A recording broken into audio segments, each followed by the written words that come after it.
Hello, hope you are doing well. We were discussing about electronic properties of materials. In the previous video, I have discussed about metals. I talked about semiconductors.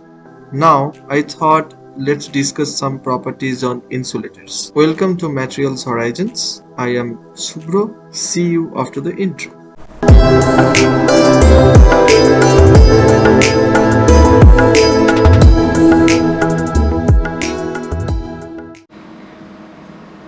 Polarization is one of the important properties of insulator materials. So today I have decided to develop some knowledge on polarization, dielectric property, capacitance by solving some of the questions. So let's start with the first question. Which polarization is slowest polarization? So the options are given: ionic polarization's orientation, space charge, electronic polarization. So one thing is clear that there are different type of polarizations. So before jumping into that, we should know at least what is polarization. So let's start uh, to develop some of the basic foundation of polarization. In a material, we have plus charge, minus charge. Atoms are molecules and they are separated by some distance d, and this is plus q and this is minus q. So when electric field is applied,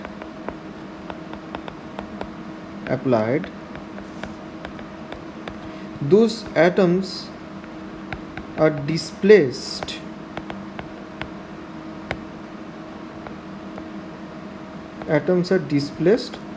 from their equilibrium position.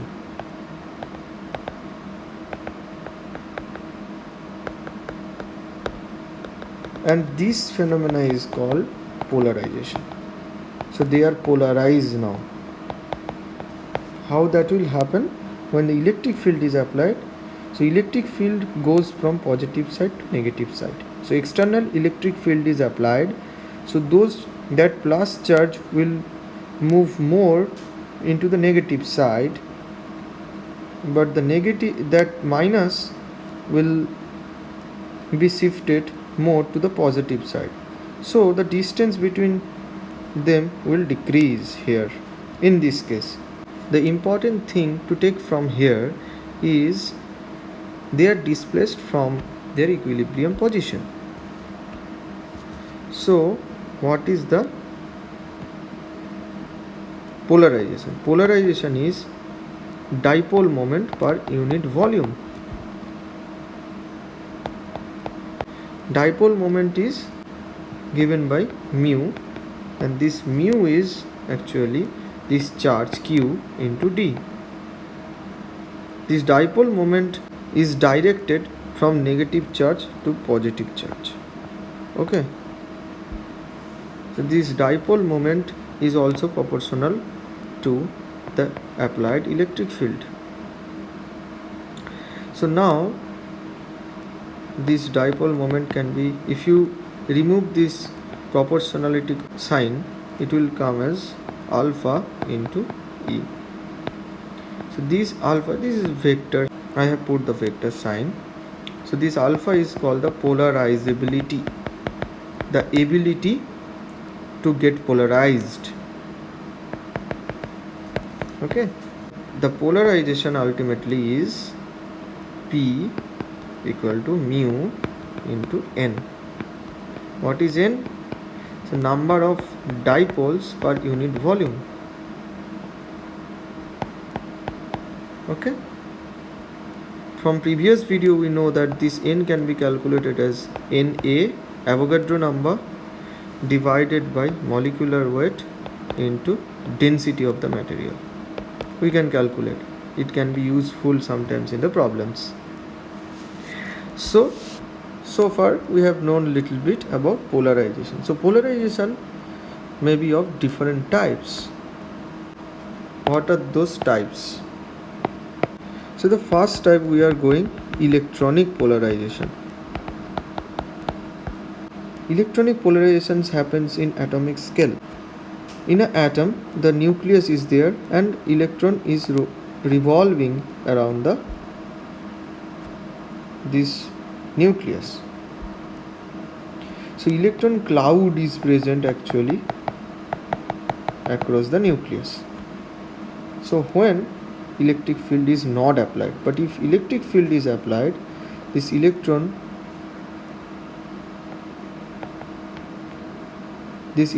cloud will be shifted more to the positive side if the electric field is applied in this direction, because electric field is directed from positive to negative.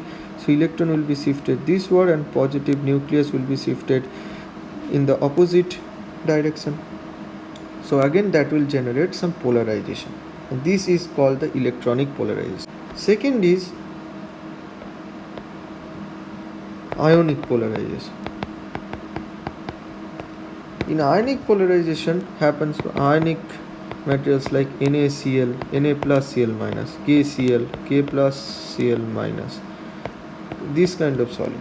Na plus Cl is present in the solid form, like Na plus Cl minus, Na plus Cl minus, and they have bond like this. When electric field is applied, external electric field, what will happen? This Na plus, in this direction electric field is applied. Again this is plus, this is minus. Then this Na plus will be shifted towards the negative side. Okay, so suppose this is Na plus, okay, and this will be close to Cl minus, and Cl minus will try to shift in that direction, right, and Na plus in this direction. So that's what this bond is smaller with respect to the previous, and here also it is lengthy. Again this is short. So here this Na plus again will try to move in the negative side. So ultimately they are again displaced from their equilibrium position. So the system achieves some net dipole moment and generates some polarization. Okay.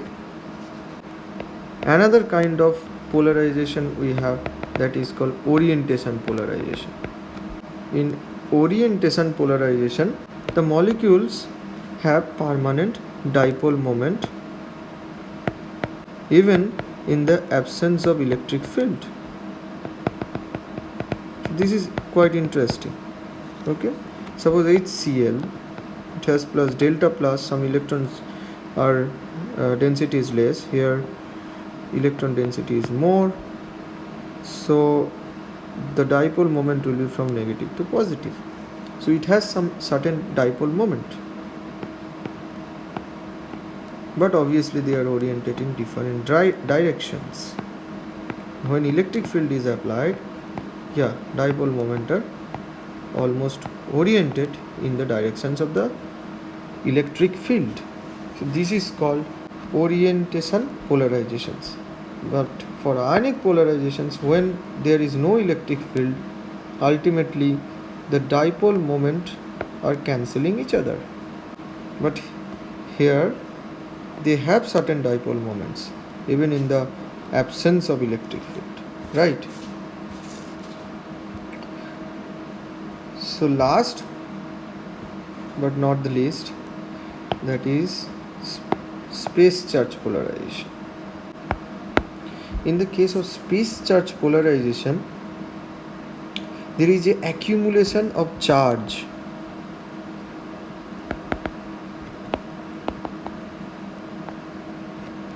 at the interface, and that interface may be grain boundary, that may be like electrode and grain interface, that may be like two-phase interface. Okay, and those charge accumulation will be happening, and this charge is coming from maybe donors, acceptors, defects like ionic defects, vacancies, ions, etc. So they will be involved. But you have to remember, these acceptor donors, they are not like free electrons. They move here in the mechanism of hopping.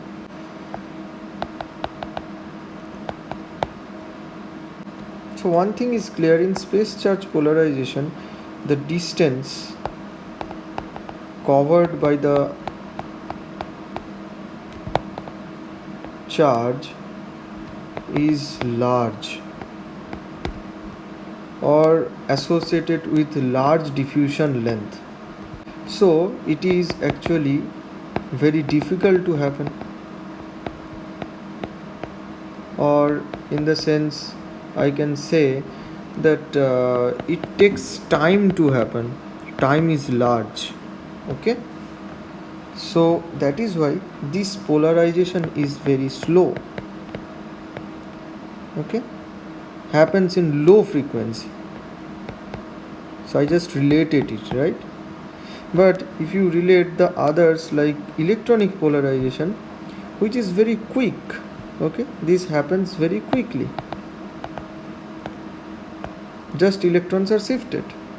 So it happens in very, even in high frequency. What happens in high frequency, that will obviously happen in low frequency. So if we plot the polarization graph, it will come like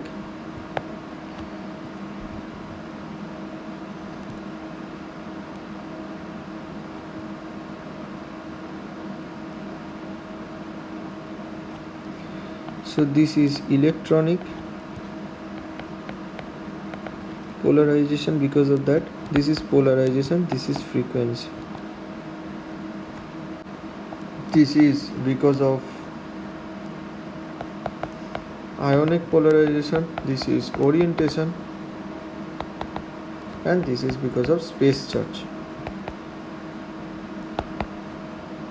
So ionic polarizations only involves with the displacement of those ions, but orientation polarization, along with displacement, it is also associated with rotation of the molecules.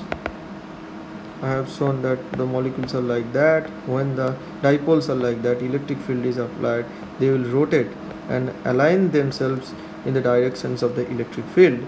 So that is why orientation polarization requires more time with respect to the ionic polarizations, and that is why it happens in the lower frequency than the ionic and electronic.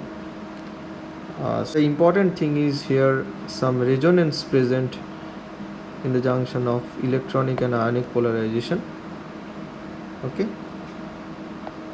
some resonance frequency. This orientation to ionic, this transition around 10 to the power 6 Hz, and this happens 10 to the power 12 Hz, and after very high frequency again electronic polarization disappears. Okay, so as I have told already, that polarization which is responding at higher frequency will obviously or easily respond in the lower frequency, right? So which is the slowest polarization? Then I can say the space charge polarization, then orientation, then little bit faster ionic, then the fastest is electronic polarization. So the answer will be option C. It is a little bit lengthy, okay, but I just explained it because it is very much important to understand or to develop the basics. Anyway, we are going to the next problem. What will be the capacitance of capacitor when alumina is inserted between two metal plates. The relative permittivity of alumina is 20. So here again I need some concepts. What is relative permittivity? I need to know, right? Cross section and thickness of alumina sheet is given by 4000 millimeter square and 4 mm respectively. Okay, so those are okay. Here two metal plates will be there, right? So this is negative electrode, positive electrode, and they are connected to a two metal plates, and where alumina is inserted later on, right? So when it is connected to the circuit, it will develop some, when alumina is not there, minus charge will come, here plus charge will come. What will be the change when alumina is inserted? I am showing that, right? If alumina is not there, those charges are developed on the electrode, that metal plates are called free charges. Now we are inserting alumina, or in larger picture I can write like this. Okay, this is alumina. Like numerous number of dipoles are present. So what will happen when we apply some electric field, I mean some potential is given, so some negative charge will be stored on this and positive charge will be stored on this plate. So because of that, the negative and positive charges are induced inside alumina. Let me draw negative charges. So here positive charge will be induced, positive, negative, positive, and here just opposite, because here positive charges are there, and because of this positive will attract more negative, I mean electrons on the surface, because they will bound with this positive, because inside this positive negative will cancel each other, but at the surface this positive will be, this positive charge will be actually binding with this electron. So those are called bound charges on the metal surface. So that is bound charges, and previously we have learned about free charges. Okay, so ultimately what is happening, the charges storing on the metal plates, the capacitance of the system when alumina is not there is given by Q by V, charge by the applied voltage. But when alumina is inserted, the capacitance could be given as Q dash by voltage. So Q dash means some extra charges has come, these bound charges. So ultimately our the charge storage has changed. So the C by C naught can be given as Q dash by Q. This term is actually epsilon r. It is called the permittivity of the system. Permittivity in this case of alumina, right? And what is then, if you multiply this, C equal to C naught into epsilon r. And what is this C naught? This C naught is epsilon naught into A by D. A is the cross section of this metal plate or this alumina sheet, and D is thickness of alumina, right, into epsilon r. This epsilon naught is the permittivity of free space. I have just mistakenly said this is not permittivity, that is called actually relative permittivity. Relative permittivity is the permittivity of the system with respect to the free space. That's why it is relative permittivity, right? And this E naught is the permittivity of the free space, and this is relative permittivity of alumina. Means the total permittivity of alumina is epsilon r into epsilon naught. Okay, clear? So now we can solve this thing. Nothing, just putting the equation. This epsilon naught has a constant 8.854 into 10 to the power minus 12. This is a constant, need to remember, better to remember in that case, right? And this is 400 4000 millimeter square, that's why multiply 10 to the power minus 6 in meter square, and permittivity, relative permittivity is 20. This is sometimes called dielectric constant also, relative permittivity. So 4 into 10 to the power minus 3. Okay, so it will come around 177.08 into 10 to the power minus 12 farad, 10 to the power 12 farad. So here you see pico, nano, like that. So 10 to the power 12 is picofarad actually. So 177.08 is picofarad. Remember this 10 to the power minus 12 is pico, 10 to the power minus 9 is nano, 10 to the power minus 6 is micro, like that. It is important, right? So it would be option A. Moving to the next problem. Electric field inside a capacitor is 100 volt per meter. Dielectric constant is 5. Dielectric constant means epsilon r is 5. Okay, so find the value of polarization. Here again we got polarizations. How do you calculate the polarization? So far we know what is polarization, so now we have to express it mathematically. By the conventional electric field equation, displacement vector D can be given as epsilon naught E plus P. This is vector. So this displacement vector actually is nothing but the total charge density on the surface of the metal plate. So that is coming from the free space, that is coming from free charge, and this is coming from the bound charge, right? Bound charge. Okay, because of insertion of that dielectric materials, okay, which got polarized. However, so this polarization, I'm just removing those vector sign for ease of calculations. So that would be D minus epsilon naught E, and this displacement vector, what I have said, that would be, so epsilon naught E would be there but multiplied with epsilon r, that is relative permittivity. So we take common epsilon naught into E, epsilon r minus 1. So this is polarizations. Okay, so for just note, this is actually the susceptibility of the system, that is epsilon minus. However, this is out of this problem. Here what we'll do, just put the equations. Before that, see here epsilon naught is there, so don't multiply it.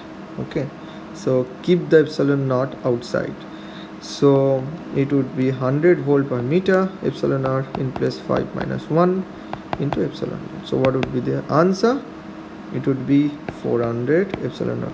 Remember, this is actually charge density, polarization and the displacement, everything is calculated in the form of coulomb per meter square, charge density. Okay, so that would be option B. Okay, let's move to the fourth problem. Ideal capacitor AC voltage dash current by dash, it either lags or leads, like that we have to know. In AC current is actually AC voltage and current can be expressed sinusoidally, right? Sinusoidal curve, that we know. Okay, and that can be expressed in the form of phasor diagram. Hope you have done phasor diagram, or else I will make some other video only for phasor diagram.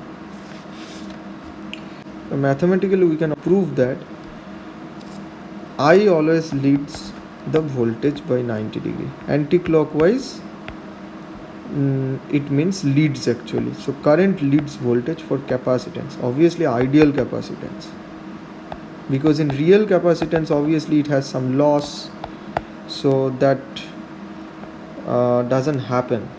It makes some angle, right, instead of 90 degree. So if it is inductance, voltage will be leading by 90 degree with respect to current, and if it is resistor, it's very easy that voltage and current are in same phase, right? Okay, so it's clear. So going for the next problem. Capacitor C is charged to a resistor R. The time constant of the charging circuit. Time constant actually always given by RC. This is option C. If we don't know also, we can multiply it. See how it will happen. If you multiply each of the options, we will get time here. See, if R equal to actually V by I, that we know by Ohm's law, and C is capacitance, that is given by Q by V. So easily V will be cancelled and Q by I. And what is I? I is actually charge flow per unit time, so which is Q by T. So Q by T. See the time constant, some time is coming, right? So this is time constant. If you don't know also, we can calculate it. And this time constant actually given a special name, that is tau, right? Some extra note: during capacitor charging and discharging,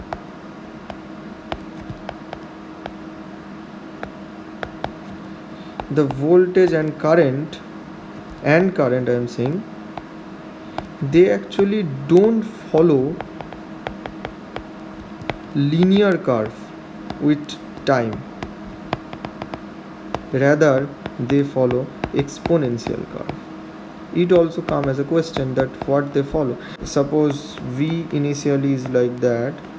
During discharging, if I consider, initially it has charged V0, then with time if we see, it will gradually decay exponentially, right?